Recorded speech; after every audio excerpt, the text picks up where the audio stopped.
मित्रों नमस्कार, मैं हूं बाबू राकेश सिंह। आज आप सबके समक्ष लेके आए हैं मुंशी प्रेमचंद की कहानी बड़े घर की बेटी। बेनी माधव सिंह गौरीपुर गांव के जमींदार और नंबरदार थे। उनके पितामह किसी समय बड़े धन धान्य संपन्न थे। गांव का पक्का तालाब और मंदिर, जिनकी अब मरम्मत भी मुश्किल थी, उन्हीं की कीर्ति स्तंभ थे। कहते हैं इस दरवाजे पर हाथी झूमता था, हाथी। अब उसकी जगह एक बूढ़ी भैंस थी, जिसके शरीर में अस्थि पंजर के सिवा और कुछ शेष न रहा था, पर दूध शायद बहुत देती थी, क्योंकि एक न एक आदमी हाड़ी लिए उसके सिर पर सवार ही रहता था। बेनी माधव सिंह अपनी आधी से अधिक संपत्ति वकीलों को भेंट कर चुके थे। उसकी वर्तमान आय 1,000 रुपये उनकी वर्तमान आय 1,000 रुपये वार्षिक से अधिक न थी। ठाकुर साहब के 2 बेटे थे। बड़े का नाम श्री कंठ सिंह था। उसने बहुत दिनों के परिश्रम और उद्योग के बाद बीए की डिग्री प्राप्त की थी। अब एक दफ्तर में नौकर था। छोटा लड़का लाल बिहारी सिंह दोहरे बदन का सजीला जवान था। भरा हुआ मुखड़ा, चौड़ी छाती, भैंस का 2 सेर ताज़ा दूध वह उठकर सवेरे पी जाता था। श्री कंठ सिंह की दशा बिल्कुल विपरीत थी।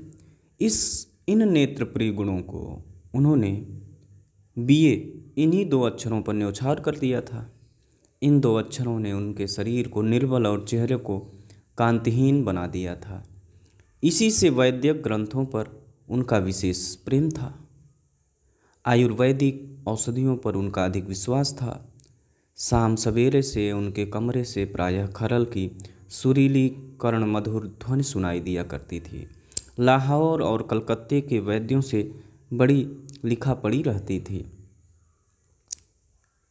श्रीकंठ इस अंग्रेजी डिग्री के अधिपति होने पर भी अंग्रेजी सामाजिक प्रथाओं के विशेष प्रेमी न थे, बल्कि वह सुविधा बड़े जोर से उसकी निंदा और तिरस्कार किया करते थे। इसी से गांव में उनका बड़ा सम्मान था। दशहरे के दिनों में वह बड़े उत्साह से रामलीला में सम्मिलित होते और स्वयं किसी न किसी पात्रा का पाठ लेते थे। गौरीपुर में रामलीला के वही जन्मदाता थे।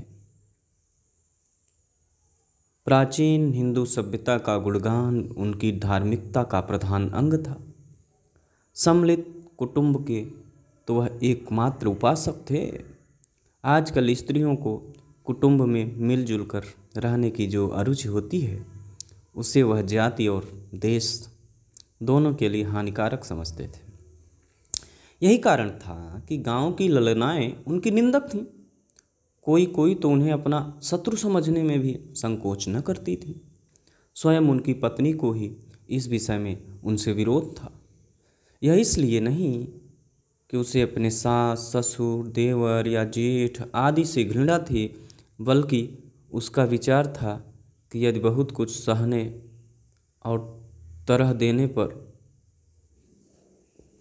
भी परिवार के साथ निर्वाह न हो सके, तो आए दिन की कलह से जीवन को नष्ट करने की अपेक्षा यही उत्तम है कि अपनी खिचड़ी अलग पकाई जाए। आनंदी एक बड़े उच्च कुल की लड़की थी। उसके बाप एक छोटी सी रियासत के ताल्लुकेदार थे। विशाल भवन, एक हाथी, 3 कुत्ते, बाज, बहरी सिकरे, झाड़, फानूस, आनरेरी, मजिस्ट्रेटी और ऋण, जो एक प्रतिष्ठित ताल्लुकेदार के भोग्य पदार्थ हैं, सभी यहाँ विद्यमान थे। नाम था भूप सिंह। बड़े उदार चित्त और प्रतिभाशाली पुरुष थे, पर दुर्भाग्य से लड़का एक भी न था। 7 लड़कियाँ हुईं और दैव योग से सबकी सब जीवित रहीं। पहली उमंग में तो उन्होंने 3 ब्याह दिल खोल कर किए, पर 15-20 हजार रुपयों का कर्ज सिर पर हो गया तो आंखें खुली, हाथ समेट लिया। आनंदी चौथी लड़की थी। वह अपनी सब बहनों से अधिक रूपवती और गुणवती थी। इससे ठाकुर भूप सिंह उसे बहुत प्यार करते थे। सुंदर संतान को कदाचित उसके माता पिता भी अधिक चाहते हैं। ठाकुर साहब बड़े धर्म संकट में थे कि इसका विवाह कहाँ करें। न तो यही चाहते थे कि ऋण का बोझ बढ़े और न यही स्वीकार था कि उसे अपने को भाग्यहीन समझना पड़े। एक दिन श्रीकंठ उनके पास किसी चंदे का रुपया मांगने आया। शायद नागरी प्रचार का चंदा था। भूप सिंह उनके स्वभाव पर रीझ गए और धूमधाम से श्रीकंठ सिंह का आनंदी के साथ ब्याह हो गया। आनंदी अपने नए घर में आई तो यहाँ का रंग ढंग कुछ और ही देखा। जिस टीम टाम की उसे बचपन से ही आदत पड़ी हुई थी वह यहाँ नाम मात्र को भी न थी। हाथी घोड़ों का तो कहना ही क्या, कोई सजी हुई सुंदर बहली तक न थी। रेशमी स्लीपर साथ लाई थी, पर यहाँ बाग कहाँ। मकान में खिड़कियाँ तक न थी, न जमीन पर फर्श, न दीवार पर तस्वीरें। यह एक सीधा सादा देहाती गृहस्थ का मकान था। किंतु आनंदी ने थोड़े ही दिनों में अपने को इस नई अवस्था के ऐसा अनुकूल बना लिया मानो उसने विलास के सामान कभी देखे ही न थे। एक दिन दोपहर के समय लाल बिहारी सिंह 2 चिड़िया लिए हुए आया और भावत से बोला, जल्दी से पका दो, मुझे भूख लगी है। आनंदी भोजन बनाकर उसकी राह देख रही थी। अब वह नया व्यंजन बनाने बैठी। हांडी में देखा तो घी पाव भर से अधिक न था। बड़े घर की बेटी किफायत क्या जाने, उसने सब घी मांस में डाल दिया। लाल बिहारी खाने बैठा तो दाल में घी न था। बोला, दाल में घी क्यों नहीं छोड़ा? आनंदी ने कहा, घी सब मांस में पड़ गया। लाल बिहारी जोर से बोला, अभी परसों घी आया है, इतना जल्द उठ गया? आनंदी ने उत्तर दिया, आज तो कुल पाव भर रहा होगा, वह सब मैंने मांस में डाल दिया। जिस तरह सूखी लकड़ी जल्दी से जल उठती है, उसी तरह क्षुधा से बावला मनुष्य जरा जरा सी बात पर तिनक जाता है। लाल बिहारी को भावज की यह ढिठाई बहुत बुरी मालूम हुई। तिनक कर बोला, मैके में तो चाहे घी की नदी बहती हो, स्त्रियां गालियां सह लेती हैं, मार भी सह लेती हैं, पर मैके की निंदा उससे नहीं सही जाती। आनंदी मुंह फेर कर बोली, हाथी मरा भी तो 9 लाख का, वहाँ इतना घी नित्य नाई कहाँ खा जाते हैं। लाल बिहारी जल गया, थाली उठाकर पलट गई और बोला, जी चाहता है जीभ पकड़कर खींच लूं। आनंदी को भी क्रोध आ गया, मुंह लाल हो गया। बोली, वह होते तो आज इसका मजा चखाते। अब अपढ़ उजड़ ठाकुर से न रहा गया। उसकी स्त्री एक साधारण जमींदार की बेटी थी। जब जी चाहता उस पर हाथ साफ कर लिया करता था। खड़ा उठाकर आनंदी की ओर जोर से फेंकी और बोला, जिसके गुमान पर भूली हुई हो उसे भी देखूंगा और तुम्हें भी। आनंदी ने हाथ से खड़ाऊ रोकी, सिर बच गया, पर उंगली में बड़ी चोट आई। क्रोध के मारे हवा से हिलते पत्ते की भांति कांपती हुई अपने कमरे में आकर खड़ी हो गई। स्त्री का बल और साहस, मान और मर्यादा पति तक है। उसे अपने पति के ही बल और पुरुषत्व का घमंड होता है। आनंदी खून का घूंट पीकर रह गई। श्रीकंठ सिंह शनिवार को घर आया करते थे। बृहस्पति को यह घटना हुई थी। 2 दिन तक आनंदी कोप भवन में रही, न कुछ खाया न पिया, उनकी बाट देखती रही। अंत में शनिवार को वह नियमानुकूल संध्या समय घर आए और बाहर बैठकर कुछ इधर उधर की बातें, कुछ देश काल संबंधी समाचार तथा कुछ नए मुकदमों आदि की चर्चा करने लगे। यह वार्तालाप 10 बजे रात तक होता रहा। गांव के भद्र पुरुषों को इन बातों में ऐसा आनंद मिलता था कि खाने पीने की सुधि न रहती थी। श्रीकंठ को पिंड छुड़ाना मुश्किल हो जाता था। ये 2-3 घंटे आनंदी ने बड़े कष्ट से काटे। किसी तरह भोजन का समय आया। ये 2-3 घंटे बड़े कष्ट में उसके कटे। पंचायत उठी, एकांत हुआ तो लाल बिहारी ने कहा, भैया आप जरा भाभी को समझा दीजिएगा कि मुंह संभाल कर बातचीत किया करें, नहीं तो एक दिन अनर्थ हो जाएगा।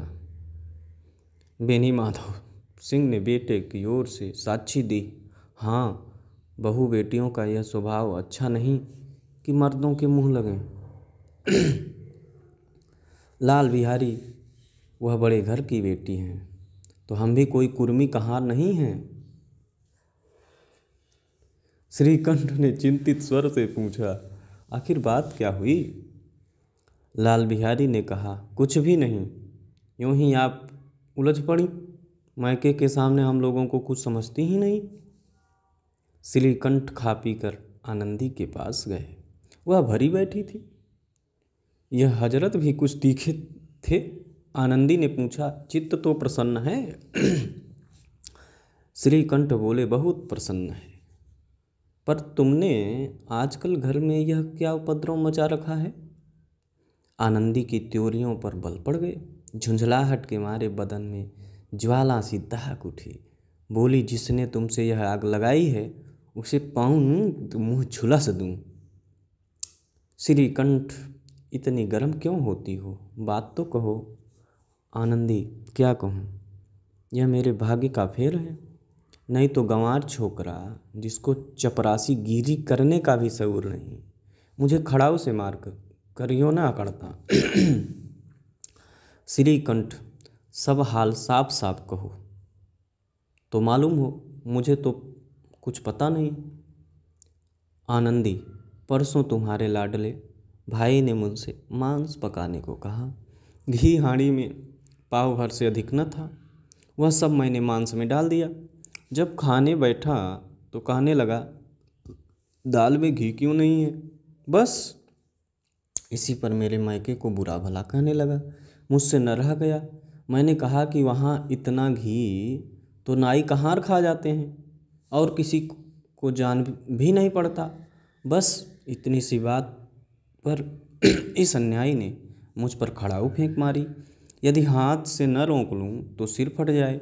उसी से पूछो मैंने जो कुछ कहा है वह सच है या झूठ। श्रीकंठ की आंखें लाल हो गई। बोले, यहाँ तक हो गया इस छोकरे का यह साहस? आनंदी स्त्रियों के स्वभावानुसार रोने लगी, क्योंकि आंसू उनकी पलकों पर रहते हैं। श्रीकंठ बड़े धैर्यवान और शांत पुरुष थे। उन्हें कदाचित ही कभी क्रोध आता था। स्त्रियों के आंसू पुरुषों की क्रोधाग्नि भड़काने में तेल का काम करते हैं भैया, तेल का। रात भर करवटें बदलते रहे। उद्विग्नता के कारण पलक तक नहीं झपकी। प्रातःकाल अपने बाप के पास जाकर बोले, दादा अब इस घर में मेरा निवाह न होगा। इस तरह की विद्रोहपूर्ण बातें कहने पर श्रीकंठ ने कितनी ही बार अपने कई मित्रों को आड़ों हाथों लिया था, परंतु दुर्भाग्य आज उन्हें स्वयं वे ही बातें अपने मुंह से कहनी पड़ी। दूसरों को उपदेश देना भी कितना सहज है ना। बेनी माधव सिंह घबरा उठे और बोले, क्यों? श्रीकंठ, इसलिए कि मुझे भी अपनी मान प्रतिष्ठा का कुछ विचार है। आपके घर में अब अन्याय और हठ का प्रकोप हो रहा है। जिनको बड़ों का आदर सम्मान करना चाहिए वे सिर चढ़ते हैं। मैं दूसरों का नौकर ठहरा, घर पर रहता नहीं। यहाँ मेरे पीछे स्त्रियों पर खड़ाऊ और जूतों की बौछारें होती हैं। कड़ी बात तक चिंता नहीं। कोई एक कि दो कह ले, वहाँ तक मैं सह सकता हूँ, किंतु यह कदाप नहीं हो सकता कि मेरे ऊपर लात घूंसे पड़ें और मैं दम न मारूं। बेनी माधव सिंह कुछ जवाब न दे सके। श्रीकंठ सदैव उनका आदर करते थे। उनके ऐसे तेवर देखकर बूढ़ा ठाकुर अवाक रह गया। केवल इतना ही बोला, बेटा तुम बुद्धिमान होकर ऐसी बातें करते हो। स्त्रियां इस तरह घर का नाश कर देती हैं, उनको बहुत सिर चढ़ाना अच्छा नहीं। श्रीकंठ, इतना मैं जानता हूँ, आपके आशीर्वाद से ऐसा मूर्ख नहीं हूँ। आप स्वयं जानते हैं कि मेरे ही समझाने बुझाने से इसी गांव में कई घर संभल गए, पर जिस स्त्री की मान प्रतिष्ठा का ईश्वर के दरबार में उत्तरदाता हूँ, उनके प्रति ऐसा घोर अन्याय और पशुवत व्यवहार मुझे असह्य है। आप सच मानिए, मेरे लिए यही कुछ कम नहीं है कि लाल बिहारी को कुछ दंड नहीं देता। अब बेनी माधव सिंह भी गरमाए, ऐसी बातें और न सुन सके। बोले, लाल बिहारी तुम्हारा भाई है, उससे जब कभी भूल चूक हो उसके कान पकड़ो। लेकिन श्रीकंठ, लाल बिहारी को मैं अपना भाई नहीं समझता। बेनी माधव सिंह स्त्री के पीछे है, श्रीकंठ जी नहीं, उसकी क्रूरता और अविवेक के कारण। दोनों कुछ देर चुप रहे। ठाकुर साहब लड़के का क्रोध शांत करना चाहते थे, लेकिन यह नहीं स्वीकार करना चाहते थे कि लाल बिहारी ने कोई अनुचित काम किया है। इसी बीच में गांव के और कई सज्जन हुक्के चीलम के बहाने वहां आ बैठे। कई स्त्रियों ने जब यह सुना कि श्रीकंठ पत्नी के पीछे पिता से लड़ने को तैयार है तो उन्हें बड़ा हर्ष हुआ। दोनों पक्षों की मधुर वाणियाँ सुनने के लिए उनकी आत्माएं तिलमिलाने लगीं।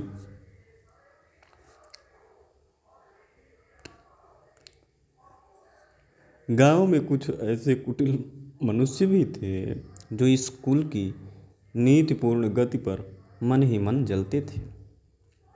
वे कहा करते थे, श्रीकंठ अपने बाप से दबता है, इसीलिए वह दब्बू है। उसने विद्या पढ़ी है, इसलिए वह किताबों का कीड़ा है। बेनी माधव सिंह उसकी सलाह के बिना कोई काम नहीं करते। यह उनकी मूर्खता है। इन महानुभावों की शुभकामनाएं आज पूरी होती दिखाई दी।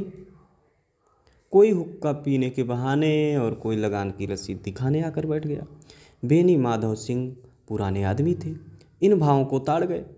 उन्होंने निश्चय किया, चाहे कुछ ही क्यों न हो, इन विद्रोहियों को ताली बजाने का अवसर न दूंगा। तुरंत कोमल शब्दों में बोले, बेटा मैं तुमसे बाहर नहीं हूँ, तुम्हारा जो जी चाहे करो, अब तो लड़के से अपराध हो गया।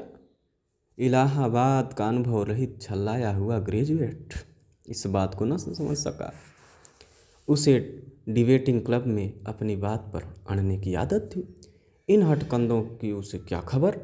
बाप ने जिस मतलब से बात पलटी थी वह उसकी समझ में न आई। बोला, लाल बिहारी के साथ अब इस घर में नहीं रह सकता। बेनी माधव, बेटा बुद्धिमान लोग मूर्खों की बात पर ध्यान नहीं देते। वह बेसमझ लड़का है, उससे जो कुछ भूल हुई उसे तुम बड़े होकर क्षमा करो। श्रीकंठ, उसकी इस दुष्टता को मैं कदापि नहीं सह सकता। या तो वही घर में रहेगा या मैं ही। आपको यदि वह अधिक प्यारा है तो मुझे विदा कीजिए, मैं अपना भार आप संभाल लूँगा। यदि मुझे रखना चाहते हैं तो उससे कहिए जहाँ चाहे चला जाए, बस यह मेरा अंतिम निश्चय है। लाल बिहारी सिंह दरवाजे की चौखट पर चुपचाप खड़ा बड़े भाई की बातें सुन रहा था। वह उनका बहुत आदर करता था। उसे कभी इतना साहस न हुआ था कि श्रीकंठ के सामने चारपाई पर बैठ जाए, हुक्का पी ले या पान खा ले। बाप का भी वह इतना मान न करता था। श्रीकंठ का भी उस पर हार्दिक स्नेह था। अपने होश में उन्होंने कभी उसे घुड़का तक न था। जब वह इलाहाबाद से आते तो उसके लिए कोई न कोई वस्तु अवश्य लाते। मुकद्दर की जोड़ी उन्होंने ही बनवा दी थी। पिछले साल जब उसने अपने से ड्योढ़े जवान को नाग पंचमी के दिन दंगल में पछाड़ दिया तो उन्होंने पुलकित होकर अखाड़े में ही जाकर उसे गले से लगा लिया था। 5 रुपए के पैसे लुटाए थे। उस जमाने में 5 रुपए बहुत होता था मित्रों, इस जमाने का 5 लाख। ऐसे भाई के मुंह से आज ऐसी हृदय विदारक बात सुनकर लाल बिहारी को बड़ी ग्लानि हुई। वह फूट फूट कर रोने लगा। इसमें संदेह नहीं कि अपने किए पर पछता रहा था। भाई के आने से एक दिन पहले से उसकी छाती धड़कती थी कि देखूं भैया क्या कहते हैं, मैं उनके सम्मुख कैसे जाऊंगा, उनसे कैसे बोलूंगा, मेरी आंखें उनके सामने कैसे उठेंगी। उसने समझा था कि भैया मुझे बुलाकर समझा देंगे। इस आशा के विपरीत आज उसने उन्हें निर्दयता की मूर्ति बने हुए पाया। वह मूर्ख था, परंतु उसका मन कहता था कि भैया मेरे साथ अन्याय कर रहे हैं। यदि श्रीकंठ उसे अकेले में बुलाकर 2-4 बातें कह देते, इतना ही नहीं 2-4 तमाचे भी दे देते ना, तो कदाचित उसे इतना दुख न होता।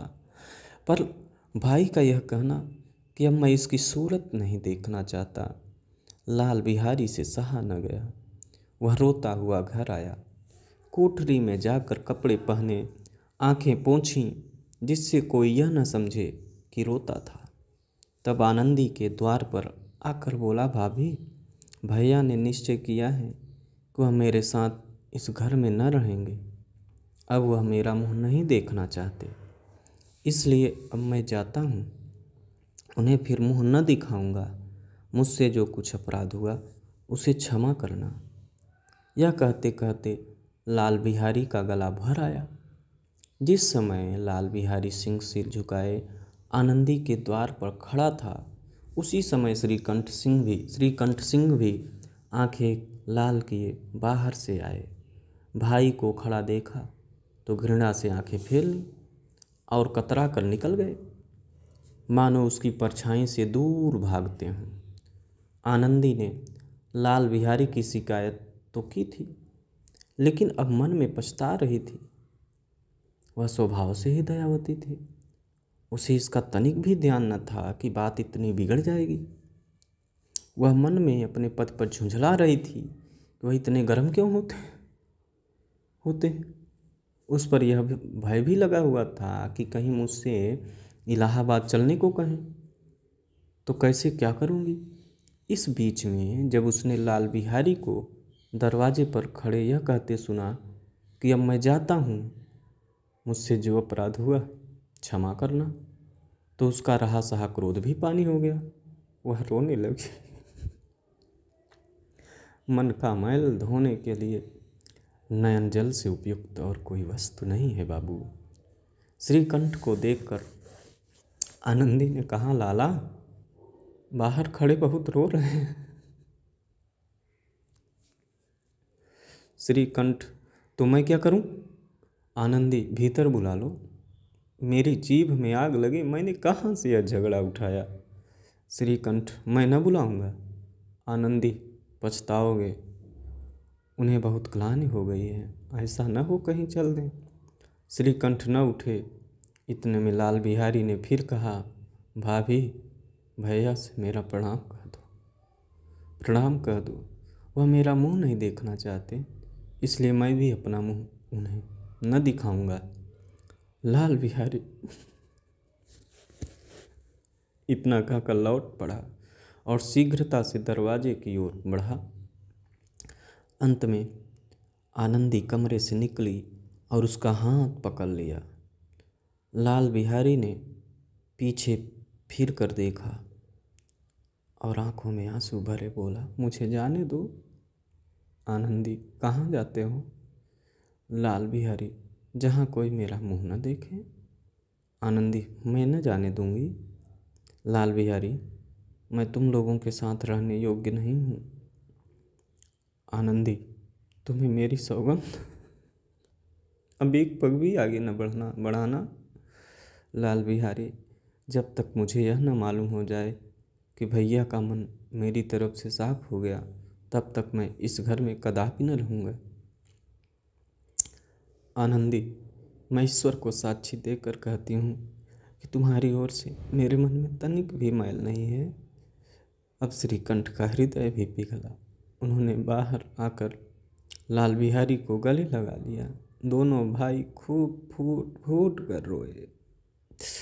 लाल बिहारी ने सिसकते हुए कहा, भैया अब कभी मत कहना कि तुम्हारा मुंह न देखूंगा।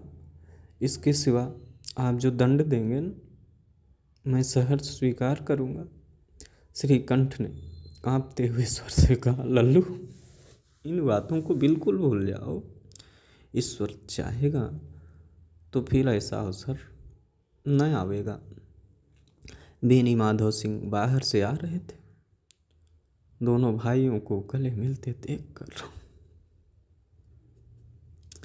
आनंद से पुलकित हो गए।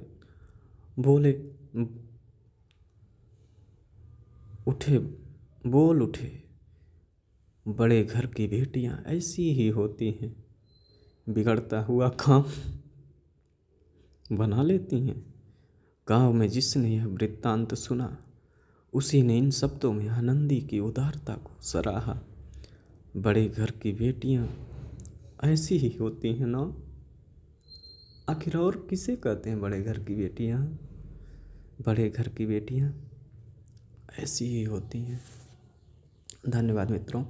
इतनी सी थी कहानी। अगर कहानी अच्छी लगी हो तो आप कहानी को लाइक करिए, सब्सक्राइब करिए और अपने मित्रों